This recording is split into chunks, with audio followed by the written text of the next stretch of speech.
Au nom du Père et du Fils et du Saint-Esprit, ainsi soit-il, bien chers fidèles, en ce troisième dimanche de l'Avent,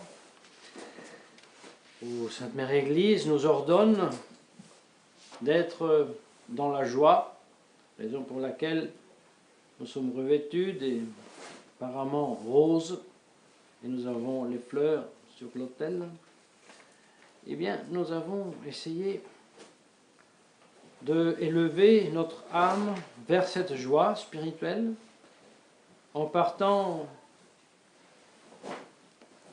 d'ici bas pour nous élever petit à petit jusque à la joie vraie, dans le sens que elle est toujours, elle ne cesse jamais, et c'est la joie éternelle. Et celle, nous avons rappelé ensemble, bien sûr, ne sera que dans l'éternité.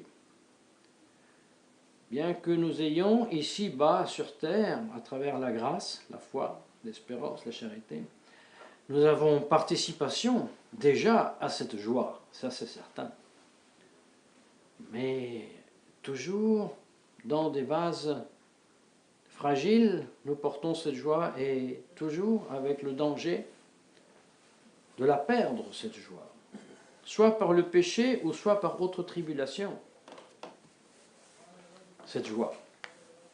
Eh bien, cette joie qui est la joie sur le triomphe, sur le péché, la joie qui est aussi le triomphe sur le mal, la joie qui est aussi le triomphe sur les ennemis de Dieu, nous a fait considérer les temps passés pour comprendre les temps présents, c'est-à-dire nous avons rappelé ce que nous avions médité ensemble dimanche dernier. Nous avions médité ensemble les paroles de Saint Paul, tout ce qui a écrit dans le passé. Il entendait dire, bien sûr, toutes les prophéties de l'Ancien Testament, qui sont aussi déjà réalisées dans l'Ancien Testament, outre que se réaliser en Jésus-Christ, en fonction duquel tout l'Ancien Testament existe. Eh bien, nous avons extrait la leçon que tous ces enseignements se résument dans le grand enseignement que la vraie libération de l'esclavage, qui justement, là maintenant j'ai sauté un passage, était l'objet de toutes ces prophéties de l'Ancien Testament lorsque le peuple élu plusieurs fois est libéré par Dieu de l'esclavage, soit de l'Égypte, soit de Babylonie, ou soit d'autres oppresseurs. Et ces esclavages toujours dus à l'infidélité du peuple élu, qui contraignait, entre guillemets, Dieu de le punir, ce peuple, pour le secouer, pour le réveiller, afin qu'il cherche le salut, la paix, la prospérité, même terrestre, uniquement en Dieu. Et dans cette longue éducation que Dieu, dans sa pédagogie patiente, a donnée à son peuple et avec son peuple à toute l'humanité, il a voulu enseigner à l'humanité, à l'homme, que si l'homme ne cherche pas en Dieu et de Dieu la prospérité ici sur terre, cette prospérité a peu de sens. Et en plus, que cette prospérité ici sur terre, ce pain quotidien qu'on reçoit de Dieu, et la nécessité de le remercier pour tous ses biens, n'a qu'un sens, celui de préparer à la prospérité, au bien éternel, qui est la gloire, qui est la vision de Dieu. Eh bien, tout cela, c'est un très très grand enseignement. Et c'est pour cela que nous avons parcouru ensemble, tous les jours de la semaine passée, nous avons lu ensemble les prophéties du prophète Isaïe, comme il prophétise terriblement les châtiments, la colère de Dieu qui s'abat sur son peuple, prophète est très détaillé dans la description, comme cette colère de Dieu s'abat sur son peuple, comme les peuples étrangers viennent, dominent, détruisent la sainte ville, détruisent tout, les vignes, les champs, même les arbres oliviers, tout est détruit. Le peuple est mené en esclavage, les populations, les peuples sont effrayés au point de vue, dit-il, qu'ils ont la terreur sur le visage comme s'ils étaient brûlés par le feu, qu'ils sont comme pétrifiés par la peur. Vous savez, c'est pas dit comme ça en deux paroles, c'est décrit avec beaucoup de minutie de la part du prophète Isaïe. Et tout cela est toujours ensuite terminé par la miséricorde de Dieu qui ensuite libère son propre peuple après l'avoir puni et le rétablit dans sa cité, le rétablit dans son pays, et même ajoute que ceux qui l'avaient oppressé maintenant sont leurs serviteurs. Tout cela pour donner un exemple, tout cela pour préparer le peuple lui-même au Messie, et avec cela de préparer toute l'humanité au Sauveur de toute l'humanité, qui sauve l'humanité du péché, de l'oppression et de l'esclavage du péché, pour la libérer du péché et la faire vivre dans la prospérité qui ne peut jamais plus être perdue, qui est la gloire éternelle. C'est ça le très grand et très simple enseignement que même ce dimanche, troisième dimanche de l'Avent, nous avons voulu raviver en nous, pour comprendre que la vraie joie, la joie spirituelle, le gaudium spirituale, c'est celui du triomphe sur le péché, plus que sur l'ennemi qui nous oppresse, mais aussi l'ennemi qui nous oppresse. C'est-à-dire les grandes fêtes, n'est-ce pas, les croissants qu'on faisait après la victoire des Turcs sur Vienne avaient toute leur juste signification. Les banquets après les grandes victoires, très très bien. Les traditions qui encore sont vivantes, qui rappellent ces grandes victoires, très très bien. Mais quelqu'un pourrait aujourd'hui perdre l'espoir et dire qu'est-ce que ça nous sert d'avoir vaincu sur les Turcs à Vienne le 12 septembre 1683 si aujourd'hui il y a plus de Turcs, il y a plus d'islam dans toute l'Europe qu'il y en avait à l'époque. Oui, il y a toute raison de s'abattre.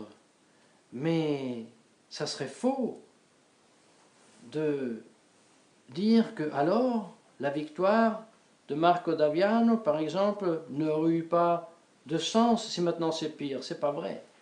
Elle avait tout son sens à l'époque, comme elle aurait tout son sens aujourd'hui, dans le sens que cette victoire sur l'ennemi de Jésus-Christ doit être toujours remportée, et bien plusieurs fois, et en continuation, pour emporter la victoire finale, qui est celle sur le péché, et la victoire finale qui est le triomphe de l'éternité. Bien chers frères, avec ces considérations, et en lisant le prophète Isaïe, comme il décrit donc les multiples punitions qu'a subies le peuple élu, et de nouveau les multiples libérations dont il a été objet, nous ont fait comprendre que c'est la clé avec laquelle nous devons comprendre aussi l'état présent. Et nous devons comprendre que la vraie libération d'Israël, des oppresseurs, était celle qui faisait chanter le peuple, la nouvelle forteresse qui nous rend sûrs contre toutes les attaques extérieures. Eh bien, c'est le Sauveur lui-même. Le Sauveur lui-même, c'est notre mur, c'est notre parage. C'est l'espoir que nous avons que le Sauveur lui-même, Jésus-Christ lui-même, redevienne le mur, le parage, la certitude, la sécurité, la vraie sécurité de la population, même civile, même politique. Nous entendons dire le règne social de Jésus-Christ.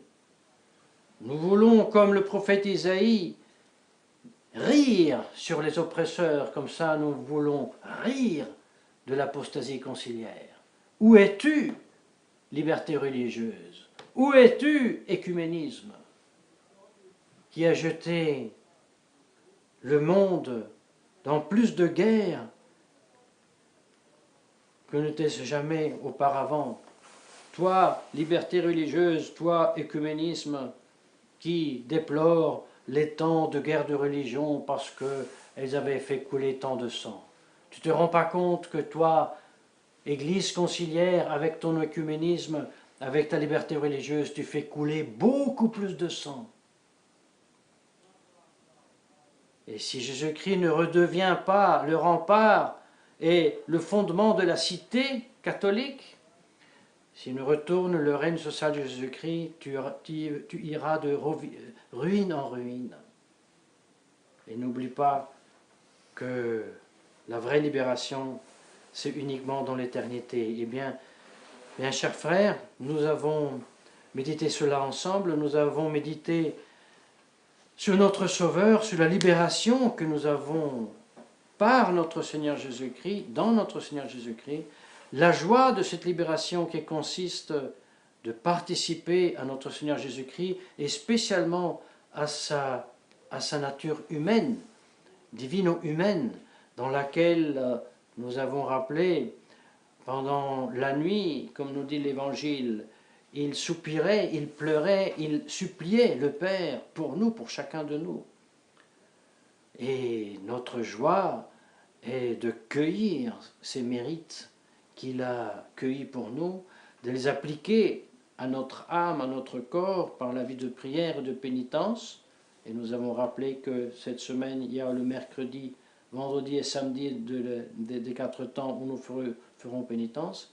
Et en plus, et à la fin, et avec ça nous avons conclu, c'est dans cette perspective de sévérité que nous voulons comprendre et examiner aussi le présent. Et c'est pour ça que nous nous sommes posé la question, quelle place tiennent les gilets jaunes dans les rues de la France? Nous nous sommes posé la question. Il est peut-être tôt de donner une définitive réponse. Mais voyez, une chose sont les Vendéens. Une chose, c'est la résistance catholique contre la Révolution française. Une chose était aller dans les rues ou alors combattre sur le champ de bataille pour rester fidèle à Jésus-Christ, à ses 10 commandements. Bien chers fidèles, bien autre chose, c'est un peuple qui depuis des siècles a abandonné son Dieu, a abandonné les 10 commandements et avec le tricolore dans la main et en déclamant la Révolution, descend dans la rue exaspéré pour la misère dans laquelle il a été jeté par des tyrans que lui-même a voulu. Et cette population ressemble un petit peu, vous savez, aux prolétaires de la Russie de l'octobre 1917, qui sont descendus dans la rue pour faire la révolution. Et n'oublions pas, les premières victimes de la révolution d'octobre en Russie, c'était eux-mêmes, parce qu'on faisait ouvrir le feu sur les mêmes gens qu'on envoyait dans les rues. Il est à craindre